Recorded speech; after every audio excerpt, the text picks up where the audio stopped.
Moving on, new section here. Well, related to that, I listened to the Ryan Condal podcast. He's actually done two recently. This isn't the one he did with George R. R. Martin. This is a separate new one. He did with a podcast called the Dune podcast, but it was about James Cameron's Aliens.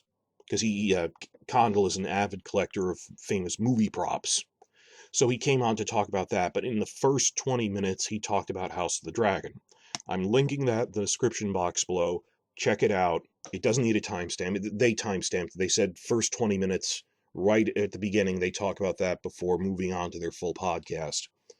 And there were some interesting tidbits in it, apart from him saying we are in the home-ish stretch of production, that the heavy exterior filming is done. They're not going to surprise us with a winter shoot. There were 4 more points from this which were really interesting, which I want to share with all you guys about what can we expect from stuff the new showrunner is saying.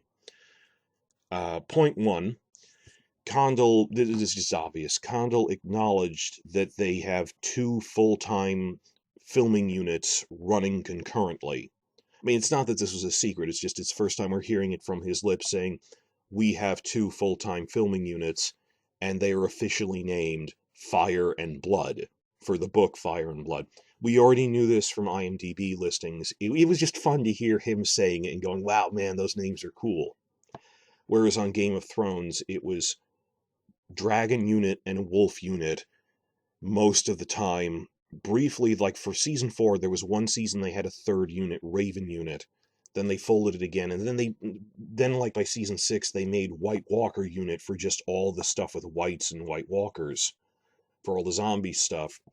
I don't think this show will expand to 3 production units again, and I no longer see that as a badge of honor, that, maybe having 3 concurrent production units is absurdly complicated and spiraling out of control. I mean, the really crazy stuff in season 8 and even before that, where they were, oh man, we made this full-sized reconstruction of King's Landing, and then we barely used it, but we made everyone filming till they dropped.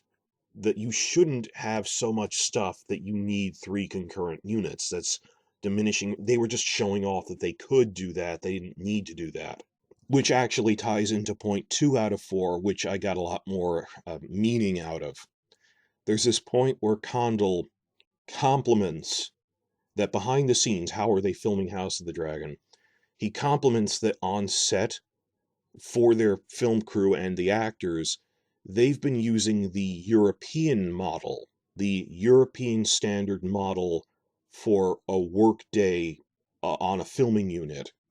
I think he called it the Paris model. But the European model of a filming unit's workday, which is only 10 hours. And he said this in contrast to what he was used to from filming in Los Angeles, where he worked on that sci-fi show Colony for 3 seasons. He said, it's so great that for House of the Dragon, we're using the European model of a 10-hour workday for our filming unit, instead of the grueling 12-hour workday for the filming unit that is typical for network and cable TV being filmed in Los Angeles.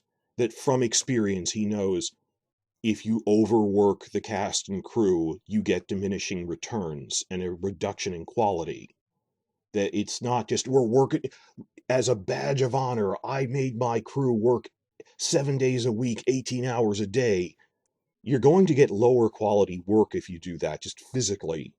Even if they believe in what they're doing, there are limits to human endurance. And like the crap we saw in season 8 with the Last Watch documentary, where the prosthetic designers were acknowledging we have been working for 60 days of night shoots, 7 days a week for 18-hour days. I mean, the point, their words, not mine. I'm not putting words in their mouth. We've been working 18-hour days, and we just feel like vampires. We are exhausted. And, well, why 18? Why not 19? Why not 20? It's nothing would have been good enough for Benioff. He saw it as this warped point of pride that he honestly thought, if I'm making people work as hard as they can until they drop, and this happens a lot, I'll talk about it in other videos, where they keep telling everyone, this is Game of Thrones, it has to be special, which means you should be putting in 110%. like making stuntmen really hit each other, because you have to be working hard. And it's like a cult where they make everyone work so hard that they're more controllable. And it's more his stupidity. He thought Benioff and Weiss themselves were not working very hard. They joke about how much they were goofing off. They were barely on set. But they would force everyone else to work really hard, and they thought that equaled story quality, because they're overcompensating for their own innate imposter syndrome. They knew this script was weak, and they felt so insecure about it that they made themselves feel better by making like the entire cast and crew work 18-hour days, that therefore it will be better. Was season 8 better because of grueling 18-hour work days for weeks at a time? So it was just really watch the 20-minute clip of this. It's just 20 minutes. It's pretty succinct, right at the beginning of the podcast, new showrunner. And him just, most of you seen my channel, how much I've been yelling about how grueling and stupid it was for Benioff and Weiss to do that, because they have no production experience. They don't know that you're not supposed to work your people to death like that. And here is the new showrunner openly saying a 12-hour workday is a stupid idea for a film crew. People will get exhausted and stop putting out quality work. I'm focused on quality over quantity. It is so much better that we're using the 10-hour model. Everyone works better that way. I know I'm rambling, but words cannot express how good this made me feel. He's praising a 10-hour workday as opposed to a 12-hour one as a point of pride. Well, look how hard everyone is working. Even like Hibbard's interview book would use that as a shield of, how dare you criticize season 8? Are you criticizing how hard these people worked for 18-hour shifts? And I'm like, yes, I'm criticizing that you were a fool to be working people this hard for ridiculous story stuff and building sets that physically never appear on camera, which you then boast about. That they always did that of, oh, are you they would deflect to the cast or to deflect to the crew of, are you criticizing, you think season 7 was bad? Are you criticizing our cast members because they worked really hard on this? That is them using them as a shield. That this guy didn't do that. He is not working them just because he's the boss's son who got put in charge and wants to show everyone he's the guy in charge now. That I can make you work really hard. So this is amazing. And he said, the way it works out is like Benioff would have people working, well, in season 8, it was like 7 days a week, but 18-hour days, and they'd frequently have to work Saturdays as a full day. But that was season 8. But even then, they'd be using like 12-hour days. They'd be filming 6 days a week. This is Condal saying, I have a 5-day work week, 10 hours a day, and though I do often have to call people in to work on Saturday for pickup shots, they're usually okay with that because they're not exhausted. That makes sense. It's 10 hours every day, and frequently we then have to add in a 6th day of 10 hours, which, it's not routine to have work on every Saturday, and they don't even work the whole Saturday, but he talks about this, that just, they're usually energetic enough to come in for a 6th day, that the entire point of having a weekend is to give everyone time to rest up. And while occasionally we did have to do that, they weren't working from literally dawn to dusk the 5 weekdays, so they were usually pretty good about that. So listen to it with your own ears. It's one thing for me to say it. It's another for a person in a command position, a showrunner, to not be boasting about how many hours a day he made them work, but boasting about how few hours a day he made them work to make sure they're well rested. And not for moral reasons, but for pragmatic ones. He's saying they won't work at as high a quality if you just work them to exhaustion. And this felt amazing. That was actually the other big point of this. The point 3 was in 4, pretty short. Point 3 is they asked him who is coordinating the Thrones verse, the Game of Thrones cinematic universe, which we've been half-mockingly, talking about. They have been talking about multiple prequel projects running concurrently. Stuff I've been reporting on, that the new wave of stuff that they've been considering since spring. Specific ideas being batted around are a young Corlys show, which would be a good tie-in to House of the Dragon, because he's older in that, or Nymeria versus Valyria and the 10,000 Ships of the Rhoynar. They have a writer attached to that, Amanda Siegel, and Bruno Heller is attached to young Corlys, and they're even considering Duncan Egg, plus animated projects like Yeti and stuff. And they asked him, who is your Kevin Feige? Who's like the coordinator at Marvel or the coordinator person in Star Wars?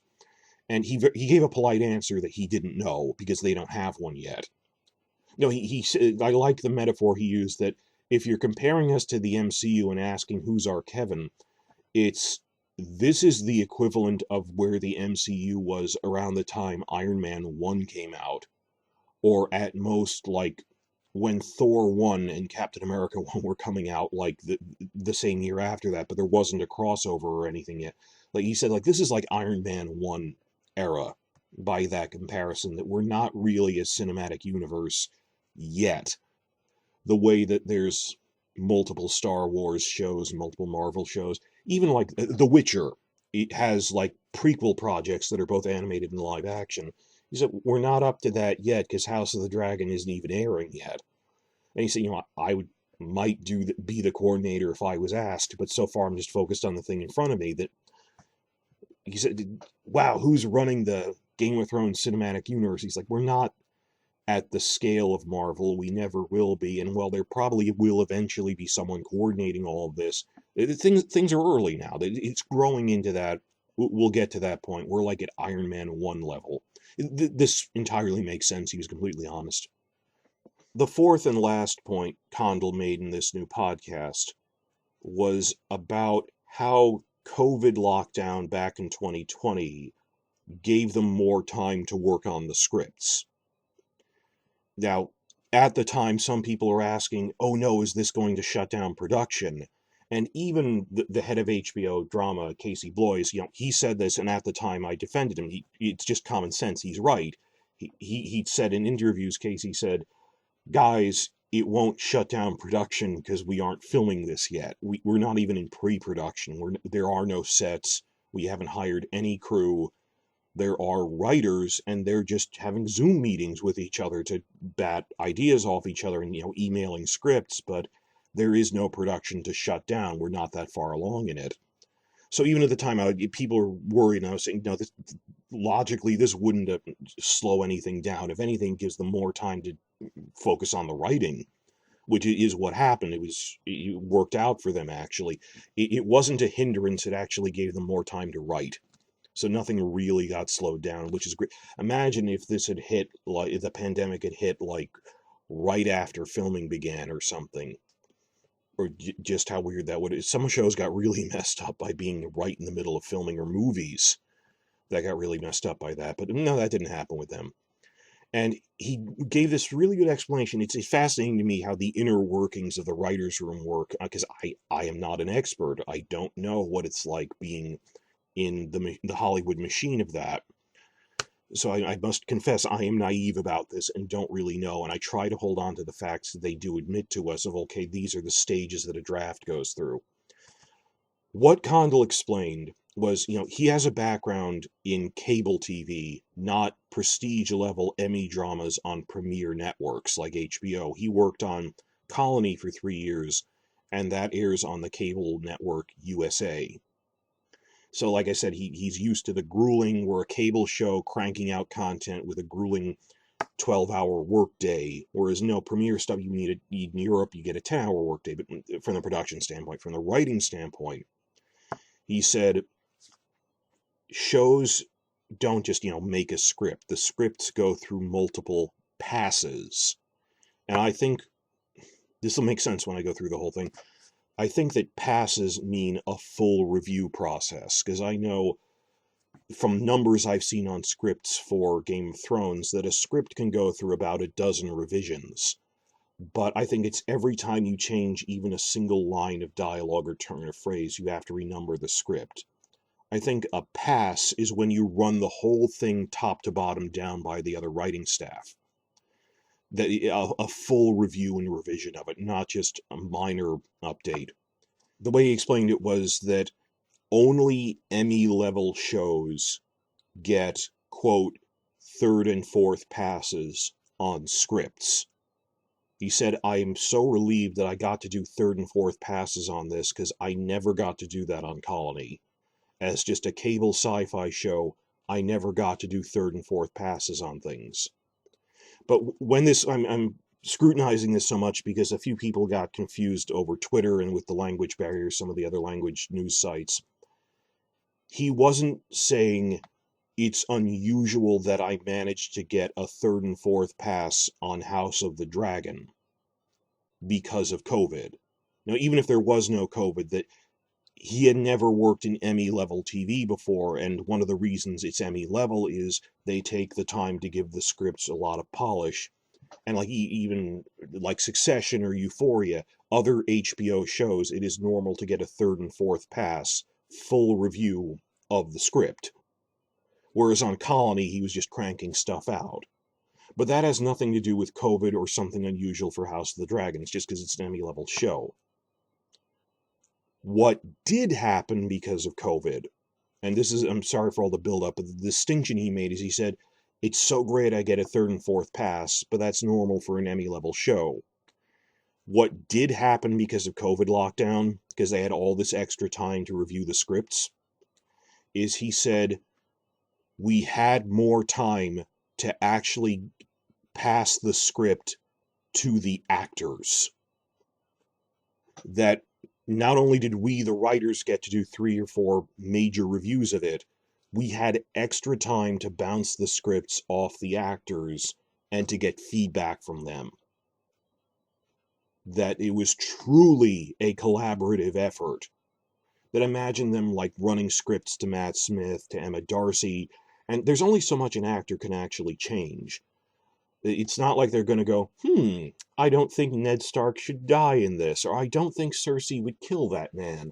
But like turns of phrase or the tone with which they deliver a line, trying to get down the character's personality to make sure just this is what the art of acting is when you're really on board collaborating with a writer, working out this is what, getting a feel for the character. So they really got a lot of nuance into this and were really on board with the actors because they had more time to collaborate with them, which is amazing. So it's not that the writers had even more time. They already had a lot of time because it's the first season. They weren't in a rush. They had a lot of time that they didn't anticipate to refine the characters even more with the cast members, which is great news. And it depends on the acting style. I've had long videos where I talk about this before, that like there's different schools of acting. Like method acting is you don't change any dialogue, but you're trying to match your emotions to what the fictional character is feeling and to understand the character when you method act. But classical acting, you would actually suggest like a slightly different word or change of phrase, going, well, I've tried to get in the head of this fictional character, but I don't think they'd say that yelling. I think they'd say it really cold, or they'd say very instead of much, or just little twists and turns of phrase like that, depending on if you're a classical actor versus a method actor, or even Meissner acting. The different schools of acting with that, of the little tweaks they let you make. And even if not by tweak, I just mean the line delivery, even if not changing the dialogue, just getting in the character's head. Versus, we have all seen what Benioff and Weiss did with the Game of Thrones cast. They had no respect for them and treated them like puppets, meat puppets. And you've seen, you don't need me to show you this, we have video clips of this, you've seen this. That, remember how horrified we were to see the final table read of the season 8 script. I mean, the brief clip I made of it, other people made this clip too, but the one I have on my channel, that is the most watched clip I have on my YouTube channel. If you go and click videos sorted by most popular, because it's 3 minutes long. It's mostly focused on the part where Conleth Hill, the Varys actor, is reading it out, and he is clearly not pleased with this. But there are other parts I posted in other videos, too, of like, not everyone had even read the script before the table read, particularly Kit Harington. Some of them read it before they go in the room, and that brave, honorable fool, he really thought Benioff and Weiss were real writers. And he thought, no, I'm going to be an artist, and I'm going to react to it live by not reading the mailed script. I'm going to go into the table read without knowing what's happening. So he's live reactions to seeing this garbage for the first time, that like, why is Arya killing the Night King? Why is Dany going insane and him killing her? That you all seen this, I don't need to reemphasize it. And that was Kit, much less the other actors, and they are not allowed to talk back. I mean, it's a brief clip. They didn't show us the whole 2-day meeting, but this is not collaborative. I mean, when Kit is sitting there, does he get to ask, why is Arya killing the Night King? Why is Dany going insane? Or why am I killing her? And they do say, well, at best, we're able to ask, can you clarify what tone I'm supposed to be saying this line in? But it's a mockery of our values. And they kept still insisting that they would keep insisting, oh, we're so collaborative with the actors. And we know they were running the actors like rented mules and did not care about them. That you were never allowed to talk back to Benioff and Weiss. Look at what happened with Justice League. I keep thinking of when, like, Ray Fisher related that incident where the first time he was in a teleconference with Joss Whedon and he wanted to run by him. Here's some things about the script I'd like to discuss with you tonally, without even hearing what Ray had to say, or if it was even that big of a thing. Joss just shot back at him. What I'm hearing now is questioning. I don't want to hear that. The way he said, and like, this isn't your movie, Joss. You're taking over from what Snyder mostly filmed already, and and he refilmed the whole thing. That the myth of, no, we're wonderful collaboration. I keep thinking that Ray admitted this is what Joss did. Or other stuff we found out from just the season 8 commentary of, I feel like we've only scratched the surface, but Lena Headey got into a long-running fight with Benioff and Weiss that Cersei should cry when Tommen dies. And they argued her down, and it's part of that whole these performances, these faces thing, that they think when actors give a brooding face, this neutral brooding face staring into the camera in close-up, it's like soap opera face. No, this is so dramatic. And everyone, all these experienced actors are telling them, I'm not really emoting. And I keep going, oh, they're fans of the emoting. This isn't even emoting. I'm just making a generic brooding face and people are reading meaning into it. But I'm not crying. I'm not shouting. The things, and you can be over the top and hammy and do it wrong that way too. But I made a whole video on this. Please remark in the comments if you remember. The one about micromanaging all the cast members. I'll link that in the description as well. And at the end of this is relatively short and shows all the clips of they micromanaged her, and it's so weird. Sapochnik pointed out in the commentary, after much discussion, during her death scene, I let Lena actually act as she wanted to. That she felt Cersei should be crying now.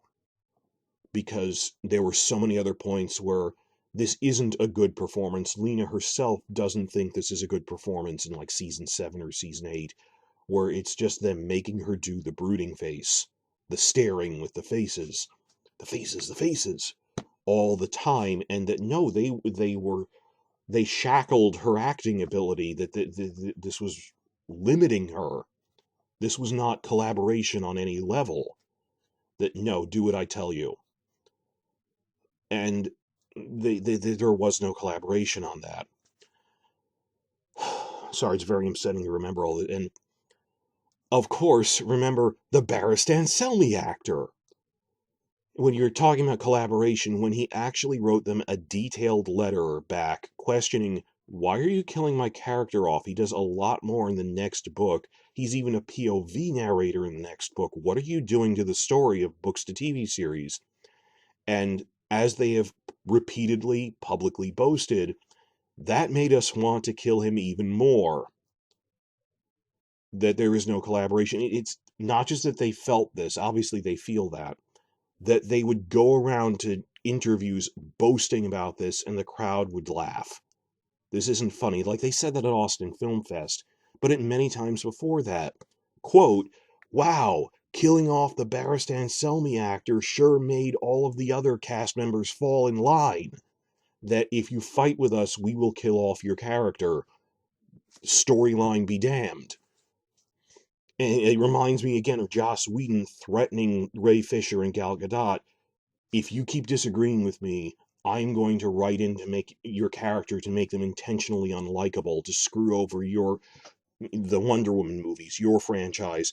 And then Joss walked around set loudly boasting, I just bullied her into silence, no one else screw with me.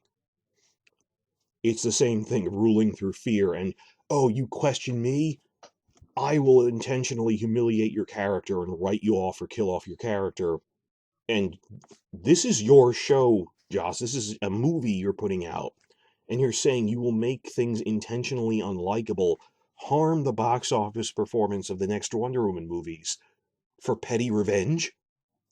So just how good it felt to hear him say, not only did we have all the time we needed to write it, we had extra time to run these scripts back and forth to the cast members to truly collaborate with them, giving not just a fourth or fifth writer pass, but an actor pass. We did cast passes on the script so we could both refine the script and they could refine their performances. And as a result, a lot of thought went into season 1 of House of the Dragon. And it would need to be that this is the thing we waited 2 years for, because they screwed up the whole point of the criticism of the Long Night prequel, apart from being a god-awful idea to begin with, was they picked a terrible idea that had no source material.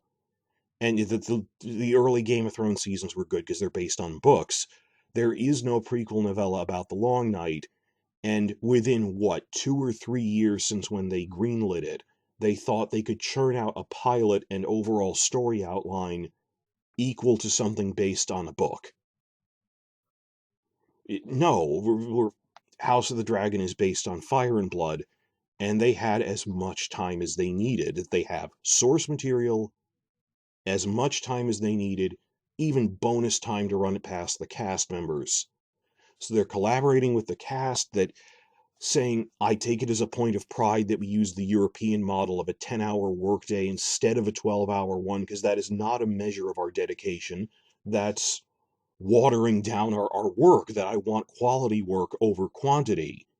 They're not doing good work if they're exhausted.